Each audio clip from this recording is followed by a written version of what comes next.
పెళ్లి చూపులు very very pleasant film. ఈ మధ్యకాలంలో నాకు బాగా నచ్చి, అంటే మెయిన్ థింగ్ ఏంటంటే everything is fresh. So I congratulate to Vijay and Ritu. And special mention friends పేర్లు ఏంటి, ప్రియదర్శి అండ్ అభయ్ వాళ్ళిద్దరు చాలా బాగా చేశారు. ఐ స్పోక్ టు దెమ్, వాళ్ళతో ఫోన్ చేసి కూడా మాట్లాడాను. And congratulations Tarun Bhaskar, you have done a fantastic job. ఇలాంటి కంటెంట్, ఇలాంటి కాన్సెప్ట్ ఇంకా చాలా సినిమాలు రావాలని అనుకుంటున్నా.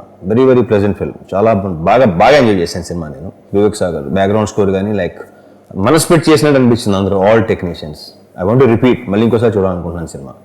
కరెక్ట్గా చెప్పాలంటే సినిమా చూసినంతసేపు నాకు సినిమా చూస్తున్నట్లేదు, ఏదో నా కళ్ళ మీద జరుగుతున్నట్టు అనిపించింది. హిందీలో ఈ మధ్యకాలంలో ఆ ఫీలింగ్ కలిగింది నాకు ఇదే కపూర్ అండ్ సన్స్. దాని తర్వాత మళ్ళీ తెలుగులో నాకు ఈ సినిమా అలా అనిపించింది. So I congratulate and to the whole team, cost and crew, all the very best. Actually I don't want this marriage. అయ్యా ఎందుకు? మనోడు సీరియస్ లేడంట లైఫ్లో, అయినా మనోడు ఎదగాలంటారు కొంచెం. ఏం ఎదగాలన్నా?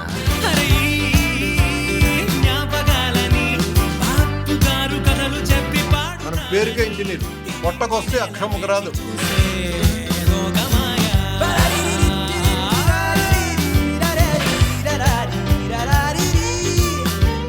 బిగినింగ్ నుంచి ఎండ్ వరకు సరదాగా హాయిగా, అంటే ఎక్కడ కూడా అసలు ఇబ్బందికరమైన సిచ్యువేషన్ లేకుండా ఫ్యామిలీతో పాటు నవ్వుతూ ఎంజాయ్ చేస్తూ సినిమా చూశాను. అండ్ ఇలాంటి సినిమాలు చాలా రేర్గా వస్తాయి.